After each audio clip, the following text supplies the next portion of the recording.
Muito bem, a paz do Senhor Jesus a todos os nossos irmãos e amigos que estão acompanhando essa transmissão nesta noite, para a honra e a glória do nome do Senhor.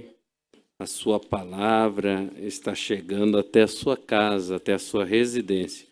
E nós agradecemos a Deus pela nossa saúde, de podermos estar diante da presença do Senhor e também de você poder estar com saúde, mesmo dentro da sua casa aí, para receber este culto e adorar a Deus conosco nesta noite. Nós vamos meditar na palavra de Deus. Eu convido vocês a abrir as vossas Bíblias no livro de Salmos, de número 125. Salmos de número 125, para nós meditarmos aqui sobre um assunto nesta noite. Eu creio que vai ser edificante para nossas vidas esse estudo da palavra de Deus. Glórias a Deus. Salmo de número 125. E vou ler também o começo aqui de cada salmo, o salmo de número 121. O salmo de número 125 diz assim: Os que confiam no Senhor são como o monte de Sião, que não se abala, mas permanece para sempre. O verso de número 2 diz assim: Como estão os montes à roda de Jerusalém, ou em volta de Jerusalém, assim o Senhor está em volta do seu povo. Amém, meus irmãos? Veja bem, nós lemos ali, os que confiam no Senhor, às vezes nós já falamos, alguém falou, são como os montes de Sião. Não é os montes de Sião, são como o monte de Sião, que não se abala, mas permanece para sempre. Agora o verso 2, sim, diz que como estão os montes à roda de Jerusalém, assim o Senhor está em volta do seu povo, para guardar e dar segurança, né? Salmo de número 121, e verso 1. O salmista está fazendo uma oração aqui, dizendo assim: Elevo os meus olhos para os montes, de onde me virá o socorro? É uma pergunta que ele fez. Em seguida vem a resposta no verso de número 2. O meu socorro vem do Senhor, que fez o céu e a terra. Glória seja dado ao nome do Senhor Jesus. Lendo esta passagem que fala aqui sobre montes, eu estudei assim várias passagens sobre este assunto, porque a gente vê que na trajetória do povo de Deus, o povo que Deus escolheu para ser a sua nação, várias passagens, vários acontecimentos acerca de vários montes na Bíblia. E muitos montes ficaram conhecidos como montes sagrados pela Escritura. São lugar onde Deus falou com o homem, onde Deus operou na vida do seu povo. Alguns desses montes citados pela Bíblia, vários deles estão localizados dentro do território da nação de Israel, nos dias de hoje, onde está o Estado de Israel. Há muitos montes bíblicos estão situados ou localizados dentro do território de Israel. Mas muitos montes importantíssimos de acontecimentos tremendos estão fora dos territórios de Israel. Eu estive estudando para que você possa assim memorizar o Estado de Israel, para você sempre ter uma noção da região como se fala. Você pode pegar na sua casa uma folha de papel, uma caneta e fazer um desenho nesta folha de um mapa no formato de um ovo de galinha. Faça um desenho de um mapa no formato de um ovo. E depois você divide ele em 3 partes, né? Usando atravessado, sentido da forma que você desenhou o mapa no seu comprimento. A primeira parte desse mapa de Israel, você pode escrever a região da Judéia, que era onde ficou o reino de Judá. Na parte do meio deste mapa, você pode colocar ali a região de Samaria. É a segunda parte do mapa. E para a ponta do mapa, onde ela afina um pouquinho, se você quiser desenhar este mapa para você conseguir memorizar alguma coisa, nessa terceira parte, você escreve Galileia. Então você conseguiu desenhar um mapa de Israel e essas 3 regiões seria como se fosse Paraná, Santa Catarina e Rio Grande do Sul. Assim por dizer, Judéia, Samaria e Galileia. Né? Para você poder memorizar desta forma.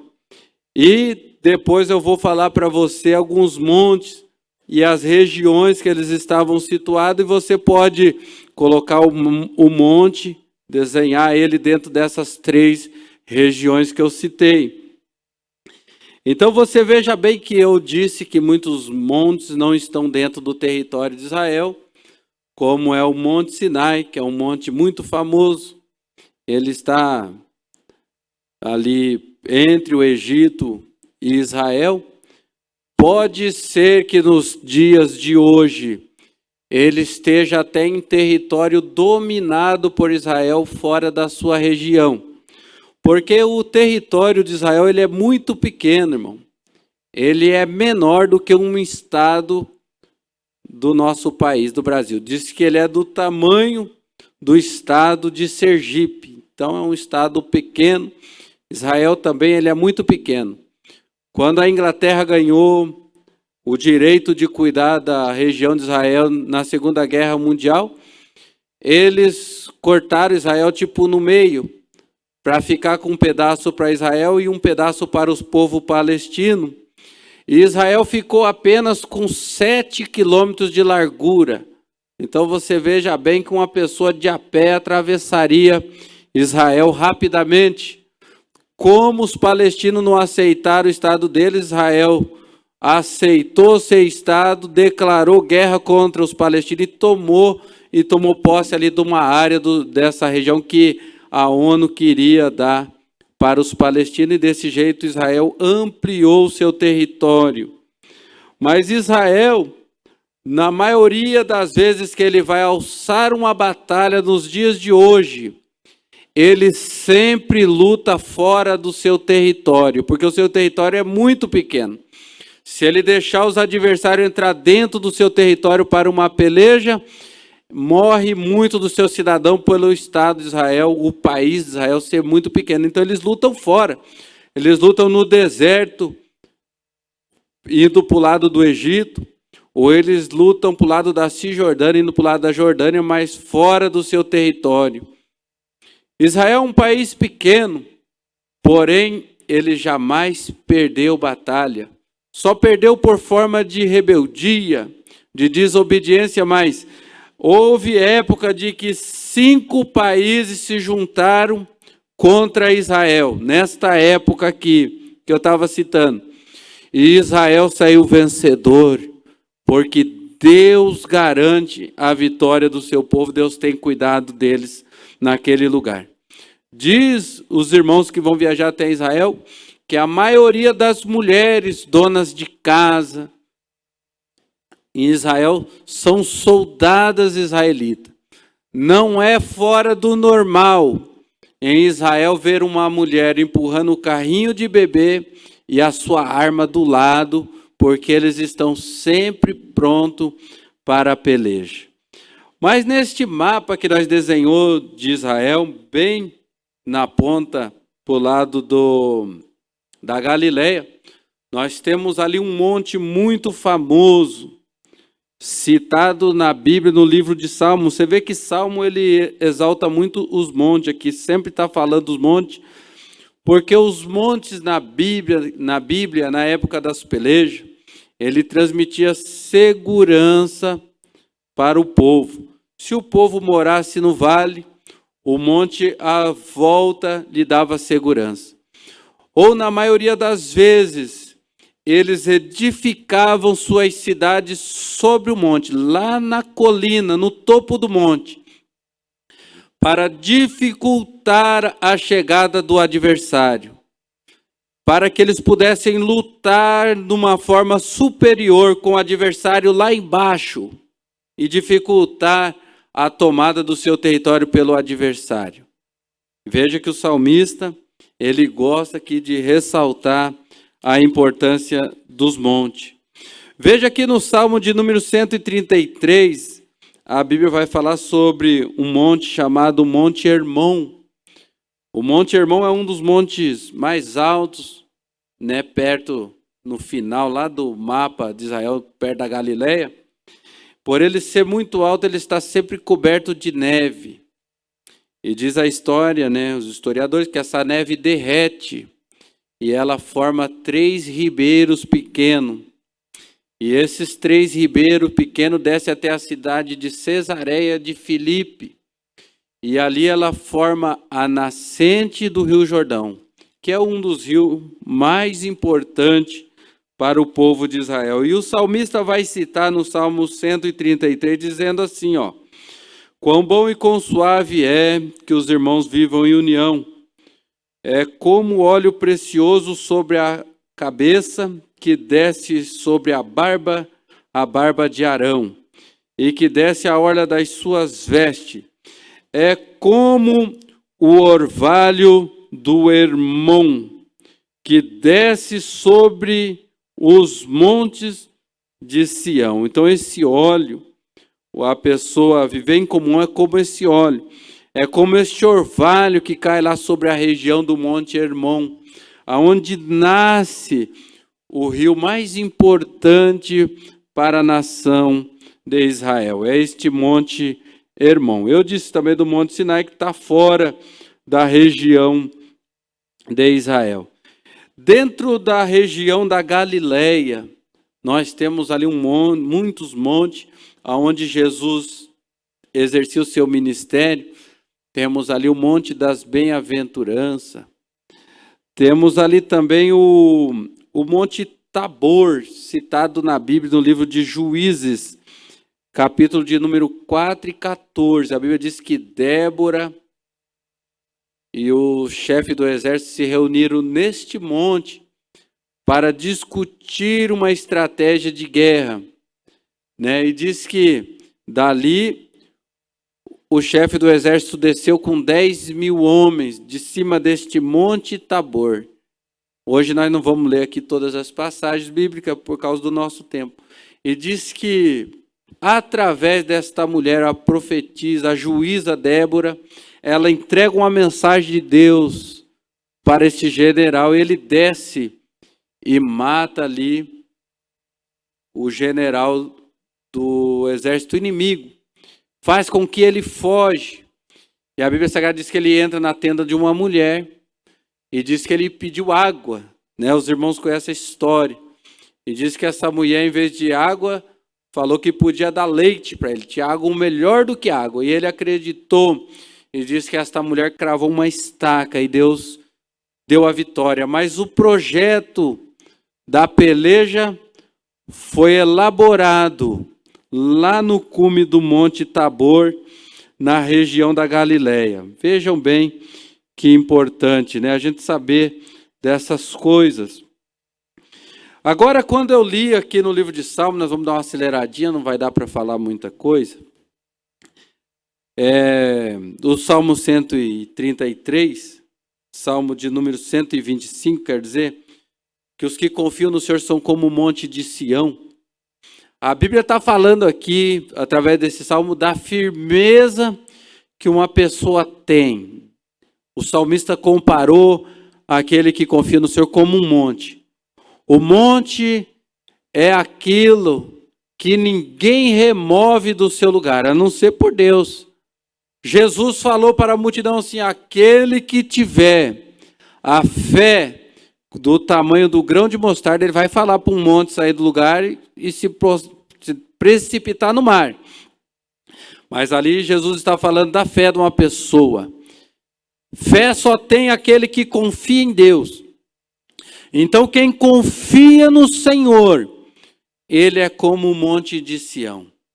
Não se abala, não treme e não se desmancha de forma alguma, porque ele confia no Senhor. Quem confia no Senhor é como o monte de Sião. Ele não se abala, mas permanece para sempre. Agora, se ele tiver fé, que é o mesmo sinônimo de confiar, ele falará para um monte sair do lugar e ele sai. Porque Jesus disse que a fé não precisa ser grande, basta ser do tamanho do grão de mostarda. Glória a Deus. Agora veja bem que o salmista, no Salmo de número 28, ele diz assim que ele estava passando por um momento de dificuldade tão grande que ele começou a olhar para os montes ao seu redor. Não que os montes o pudessem socorrer naquele momento de dificuldade, mas quando ele olhou para o monte, fez com que ele levantasse a sua cabeça em uma direção, em um alvo. Quando a dificuldade vem sobre a nossa vida, e nós, quem sabe, os olhamos para uma montanha para ver, será que lá da montanha pode aparecer alguém para nos socorrer? Veja bem que a maioria dos salmos são de Davi, provavelmente esse salmo aqui também é de Davi. O Davi, ele era estrategista de guerra, e ele tinha os seus salmos sempre baseados na guerra, nas suas batalhas. E toda a vida, quando um exército ia pelejar contra alguém, a batalha sempre era marcada no vale, na planície de um vale. Escolhiam um vale plano e ali se travava a peleja. Mas o exército que vinha para enfrentar o outro que já estava acampado no vale, ele procurava vir sempre pelas montanhas. Ele procurava aparecer no alto do monte, porque o exército aparecendo no alto do monte, para o outro exército que está lá embaixo, ele já se apresenta na condição superior ao seu adversário. Porque o seu adversário teria que olhar para cima, para ver o outro exército que estava chegando. Então, sempre quando um exército vinha, ele procurava aparecer na parte mais alta, porque aquilo causava um certo temor no adversário que estava lá embaixo. Então Davi estava numa posição de angústia, sofrimento, e ele olhou para o monte. E quem sabe você podia aparecer um exército lá em cima para me socorrer, porque seria um exército superior. E ele olhou para o monte e não aparecia nada. Então ele falou assim: eleva os meus olhos para o monte, e não apareceu nada. Então ele fez uma pergunta. Faz uma pergunta dizendo assim: de onde me virá o meu socorro?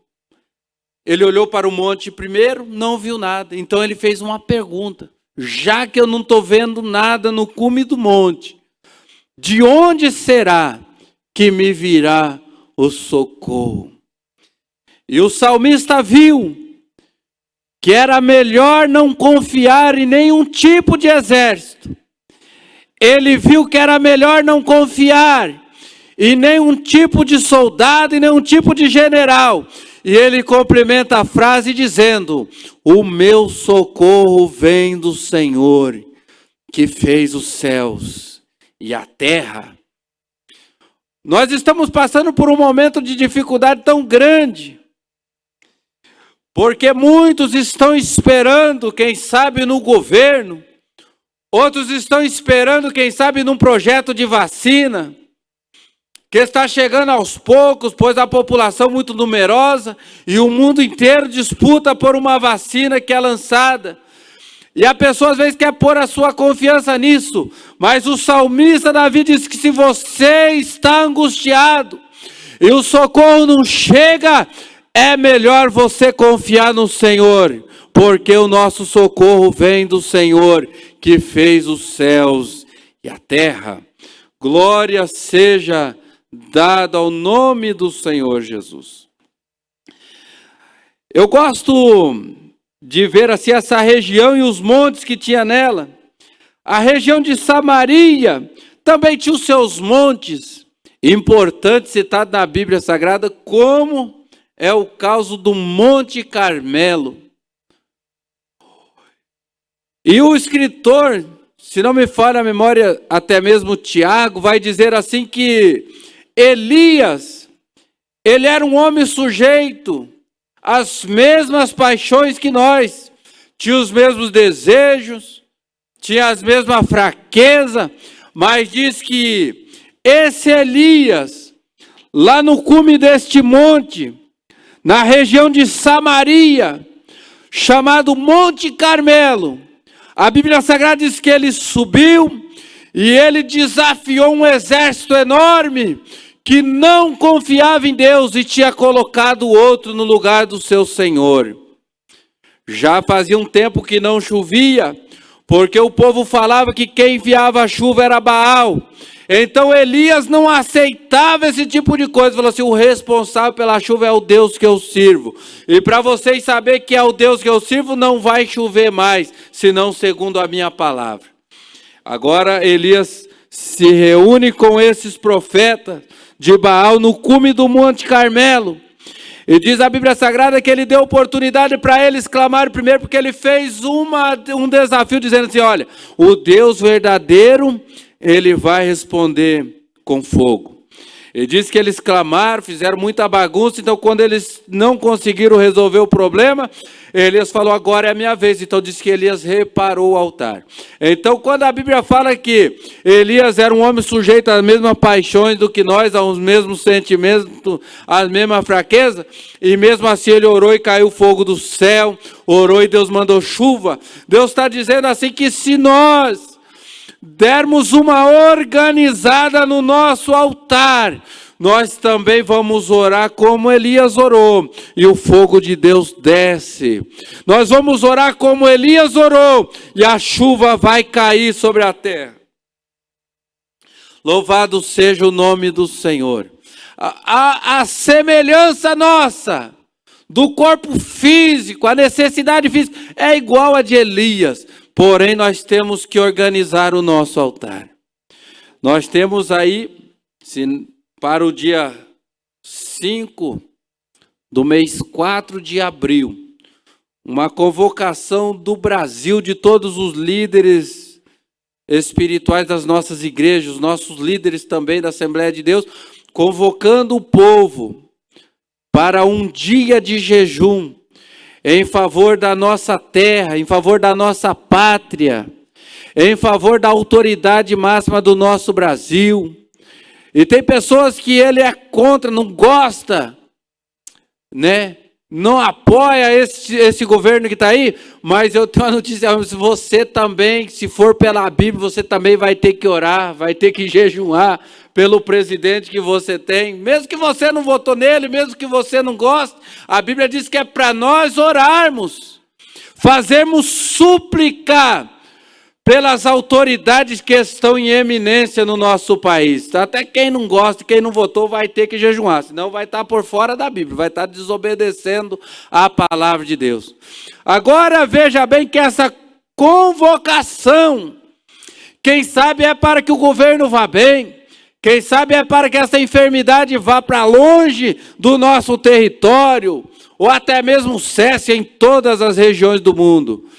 Mas o foco de chamar o povo para jejuar e para buscar a Deus, mesmo que nós apresentamos o nosso país, mesmo que nós apresentamos as autoridades do nosso país, primeiramente, nós temos que convocar o povo para um grande arrependimento dos seus pecados. Não é, pastor? O arrependimento dos pecados é que vai fazer com que o nosso Deus responda às nossas orações e tenha misericórdia do nosso Brasil. Não adianta ler ali Crônicas, parece que é 2 Crônicas 7:14, não adianta nós lermos lá e pularmos a parte que Deus fala assim, se o povo que chama meu nome se arrepender, é se arrepender dos seus maus caminhos. O Brasil está orando, está chorando, está clamando, porém, nós não vemos arrependimento na vida de ninguém. O camarada ora, ele chora pela morte do seu parente, mas se tiver uma festinha clandestina com todo tipo de bebida, ele chorou ontem, sentiu dor pela perda do parente, mas no dia seguinte, ele vai lá tomar uns gole. Por quê? Porque ele orou, porque ele pediu, ele chorou, sentiu dor de perca, mas arrependimento, a nossa nação ainda não soube o que é um arrependimento dos seus pecados. Quando a nação souber o que é arrependimento, ele faz como Elias, e fala assim, ó, deixa os deuses de lado, e coloca Deus no centro de todas as coisas, e Deus responde com fogo e queima toda a peste, todo o mal do nosso país. O povo chora, o povo ora, o povo sai na janela dos seus prédios, dos sobrados, canta hinos de louvores, pensando que isso vai expulsar essa pandemia para longe. A pandemia só cessa, a dor só para, o sofrimento só para, Deus só repreende o mal. Quando o ser humano ora e se arrepende dos seus maus caminhos. Deus falou para Davi não contar e não numerar o exército dele, numa certa vez.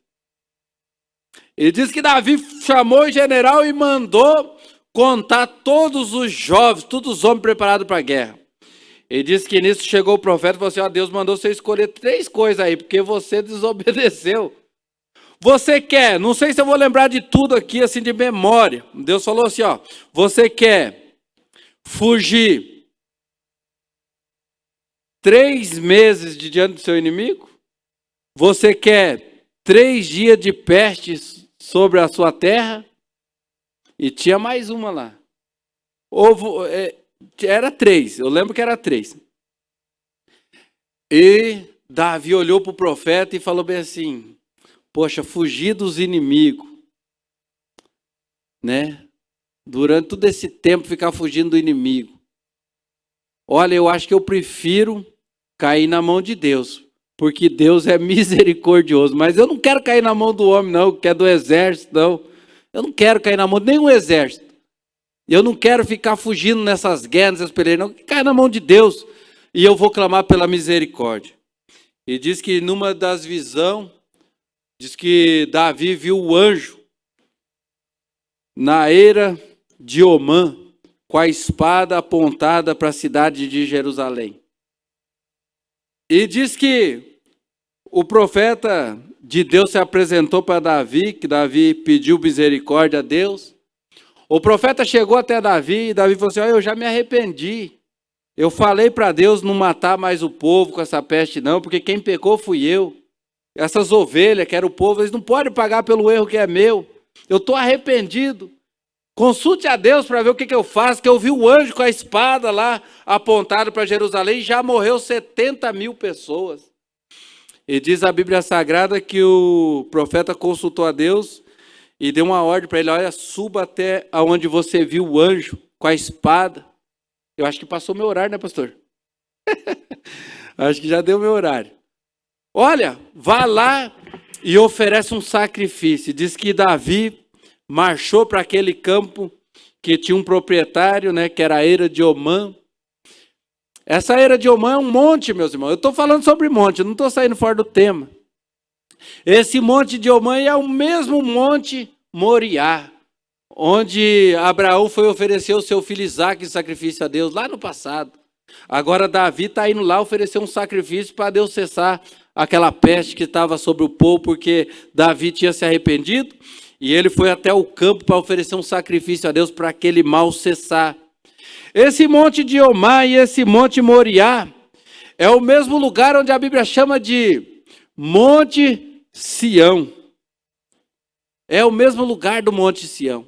É nesse mesmo monte que lá no futuro, ou dias depois, Salomão vai explanar o cume desse monte e vai edificar o templo de Salomão, conhecido como Templo de Salomão. É o mesmo monte. Tem hora assim que a nossa cabeça, quando nós estamos estudando a palavra de Deus, ou lendo, né? Às vezes meio com pressa, meio sem observar o detalhe, a nossa cabeça dá um nó, porque a gente vem falar uma coisa, outra ideia e fala assim, será que é perto uma coisa da outra? Será que é o mesmo lugar? É o mesmo lugar. Esse lugar aqui é o Monte Moriá, onde Abraão foi oferecer o seu filho Isaque. Agora é chamado de Eira de Omã, e Davi está indo lá oferecer um sacrifício. Quando Davi chega e começa a olhar o local, o monte onde que ele viu o anjo na visão, onde ele quer oferecer o sacrifício, diz que o proprietário da terra vê e fica maravilhado. Ô rei, o que o senhor está fazendo aqui, rapaz? O que o senhor veio fazer nesse território? Ele falou assim, eu quero oferecer um sacrifício a Deus aqui. E eu quero saber quanto que você quer por esse pedaço de terra, para nós aqui edificar um altar e oferecer um sacrifício a Deus para parar essa mortandade. Diz que o dono da terra falou assim, olha, eu não quero vender para você, Davi. Você é o meu rei, você é o meu senhor. Eu quero te dar esse pedaço de terra, eu vou te dar a ovelha, eu vou te dar tudo que o senhor precisar para esse sacrifício. Está nas suas mãos, só pegar.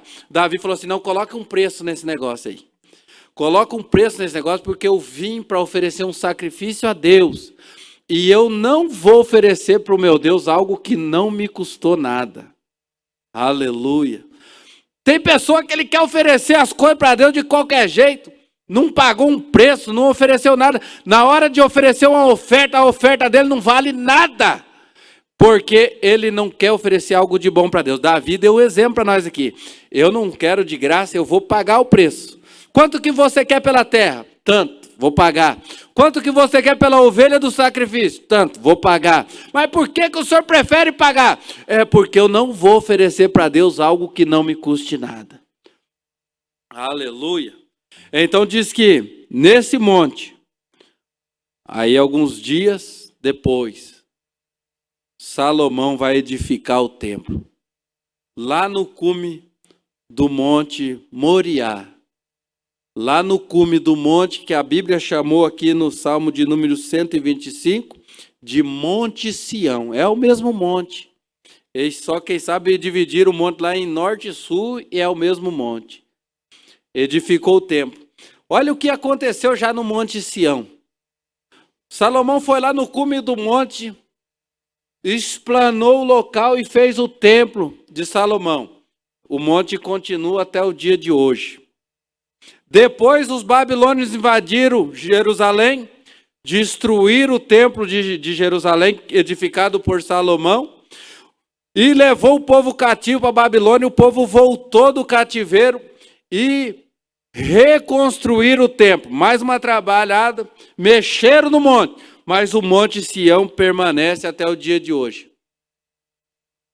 Depois de certo tempo, próximo das vindas de Jesus, o templo, Herodes assume o reinado. Agora o rei Herodes, ele era meio extravagante nas obras. E ele mandou explanar o cume do Monte Sião. E reformou o templo de Jerusalém. Reformou. Agora, veja bem que lá em Jerusalém hoje tem um monte das lamentações. Segundo uma guia turística que tem lá, que é brasileira, o Muro das Lamentações, porque hoje já não tem mais o templo de novo, porque 70 anos depois de Cristo, ali houve uma rebelião e o templo foi destruído pelos romanos. Mas o Muro das Lamentações está lá até hoje. 480 metros de comprimento tem o Muro das Lamentações. E esse muro era a fundação do templo que Herodes reformou. Esse muro é conhecido como um muro de arrimo, que Herodes mandou fazer para escorar a terra da onde ele ia fazer a esplanada. Depois que ele fez o muro, com 480 metros de comprimento e 70 metros de altura, lá no cume do monte, lá no final dessa base desse muro, ele construiu e reformou o templo. Mas com toda essa reforma, o Monte de Sião permanece lá até o dia de hoje. E é isso que a Bíblia está dizendo. Pode esplanar, pode vir a dificuldade, vai passar pela glória da primeira casa, depois Ageu vai dizer que a glória da segunda casa é maior do que a primeira, vai ter uma reforma pelo Herodes, mas o crente que confia no Senhor é como o Monte de Sião, pode ter vários eventos ali, mas ele permanece para sempre, amém? Oh, glória seja dada ao nome do Senhor, glória seja dada a Deus. Nós somos como esse monte, o cristão que confia em Deus, vem o que vier, ele jamais vai se abalar, ele jamais vai ser abalado, as suas bases vai continuar firme. Esse muro construído de pedra, irmão, veja só como que o povo já era inteligente. Os engenheiros daquela época, lá tem pedra que tem mais de 4 metros de comprimento. E a pedra pesa toneladas. E alguém ficou pensando, como será que colocaram a pedra aqui nessa base do muro aqui? Porque as outras pedras são menores, quadradinha, vai encaixando uma na outra. Lógico que pode pesar até 500 quilos, mas aquela pedra era enorme. Então eles observaram que era uma pedra grande e nela tinha feito vários riscos com as máquinas da época, com os seus apreparos, para desenhar nela várias pedras pequenas. Então veja bem que aquela pedra, ela não foi colocada, é que quando eles foram cavucar, eles viram a pedra grande e falaram assim, opa, se a pedra está aqui, vamos deixar ela, já vai servir para nós. E desenhou na pedra vários desenhos de pedra pequena, mas é uma pedra só. Então o nosso Deus, irmão, nos momentos de dificuldade, quando nós não podemos suportar peso, queremos realizar um projeto, Deus nos dá sabedoria. O que está no lugar já serve para a nossa base. E nós só melhoramos em cima para nós podermos ter vitória. Todo exército, todo povo já receberam estratégia de Deus para vencer batalha. Lá na África tinha um exército e eles sofriam um ataque direto. E eles foram buscar a sabedoria de Deus. E diz que o general recebeu uma estratégia de Deus para o inimigo nunca alcançar eles e nunca saber para onde que ele estava indo. Então, quando ele ia se locomover com o seu exército, com os seus soldados, eles arrancavam o solado da sua bota do exército e virava o solado ao contrário, pastor. O camarada ia para frente, mas o rastro ficava que ele tinha ido para trás. Quando o exército inimigo chegava, falava, então o exército passou aqui, passou, vamos seguir o rastro deles e acabar com eles. Pegava o rastro daquele solado e ia para a direção contrária, porque o exército tinha ido para o outro. Nosso Deus é um Deus de estratégia, irmão. No momento certo, Ele dá uma estratégia para você. Mas essa peleja você vai ganhar. Essa luta você vai sair do outro lado com a vitória em nome de Jesus. Amém. Glórias a Deus. Nós vamos parar por aqui hoje. Mas eu estava com muita vontade de pregar, viu? E eu creio que você está sendo abençoado aí na sua casa. E é muito bom pregar com vontade. Assim, a gente não pode usar de demagogia e a gente não pode mentir aqui em cima. Mas eu já preguei sem vontade já. Uma vez eu dirigi uma igreja e só tinha eu de obreiro lá. E os crentes chegavam e falavam, meu Deus, eu vou ter que pregar de novo. Não é preguiça e nem má vontade, mas é aquela vontade também que a gente tem de vez em quando de ouvir os outros falar. Tem crente que não tem vontade de ouvir, ele acha que ele é tão sabichão, tão sabido, que ele só quer falar. E a Bíblia diz que é melhor ouvir do que falar, sabia? Porque enquanto você ouve, você está aprendendo. E se você não aprende, você nunca vai ensinar nada. Então eu já preguei na marra, já preguei sem vontade. Mas hoje eu estou com vontade de pregar. E por isso Deus me deu essa mensagem para mim pôr ela no seu coração. Que você e a sua família é como um monte de Sião. Não se abala, mas permanece para sempre. No tempo de Abraão, ele estava lá. O monte Sião, o Monte Moriá, a eira de Omã. É o mesmo monte, estava lá no tempo de Abraão. Foi lá oferecer o filho dele em sacrifício, Deus não aceitou. Muitos mil anos depois, chega Salomão, edifica o templo ali, estava lá o monte. Mais uns anos depois, centenas de anos depois, vem Herodes e reconstrói o templo. E quem vai entrar nesse templo? Jesus entrou nesse templo. Muitos mil anos depois de Abraão. Já se passou 2000 anos. E está lá o Monte de Sião, porque o Monte de Sião é como o cristão. É firme, jamais desmorona e permanece para sempre. Amém. Vamos orar. Eu passo para o senhor, pastor. Posso orar? Vamos orar. Grande Deus e eterno Pai que está no céu, eu te agradeço, Senhor, por esta palavra, pelos irmãos que nos ouvem. Pai, esse crente, esse cristão, esta pessoa que está firme como o monte de Sião, Pai, que não se abala. Pai querido, trabalha na vida desta pessoa, não deixe ele desanimar. Que as dificuldades desta vida não venham estremecer as suas bases, Pai. Oh, Deus querido, guarda cada um nas suas mãos, mesmo que o inimigo queira, Pai, invadir os seus territórios, mas que ele venha como um monte de Sião permanecer firme no seu lugar, não venha arredar o seu pé. Pai querido, fica conosco, nos ajuda, Pai. Continua colocando palavras na nossa boca e no nosso coração. Fortaleça as nossas vidas, fortaleça a vida dos meus irmãos, visita os que estão doentes. Fortaleça eles e coloca eles de pé novamente. Em teu nome eu repreendo todo mal, toda enfermidade. E glorificamos o teu nome. Porque o Senhor é o Deus Todo-Poderoso, que está ao redor do seu povo, para guardar e nos livrar de todo mal. Em nome de Jesus. Amém. Deus abençoe, irmão César, pela palavra dessa noite, presbítero César. Só para os nossos corações, palavra de confiança, de amor. Uma palavra que move os nossos corações. Deus abençoe você nesse culto de ensino. Que Deus te abençoe, que Deus te dê graça. Cada dia mais você seja perseverante em nome de Jesus. Eu quero orar mais uma vez. E já vou dar a bênção apostólica. Vamos orar também pelos obreiros, fazer um clamor para que Deus venha tocar cada um de nós, para melhorarmos também nossa família e todo o povo de Deus. Pai querido e maravilhoso Deus que está no céu. Urabacarabana, eu quero te louvar nesta noite pela tua palavra, Senhor, pregada pelo teu servo, Senhor. Pai amado, tu conhece cada um dos obreiros, suas famílias, tu conhece cada vida desta congregação de Vila Verde, Senhor.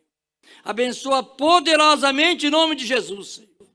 Venha socorrer o teu povo. Venha socorrer a família dos obreiros, Senhor. Venha dar graça a cada um, Senhor. Querido e poderoso Mestre, seja com o teu povo, Senhor. Pai, aqueles que estão ouvindo, ajude de maneira gloriosa e poderosa, Senhor. E nesta noite recebe a nossa oração em nome de Jesus Cristo. Que a graça de nosso Senhor, Salvador Jesus Cristo, o grande amor de Deus e as consolações do Espírito Santo sejam com todos vós. Só dizemos amém. Deus te abençoe em nome de Jesus.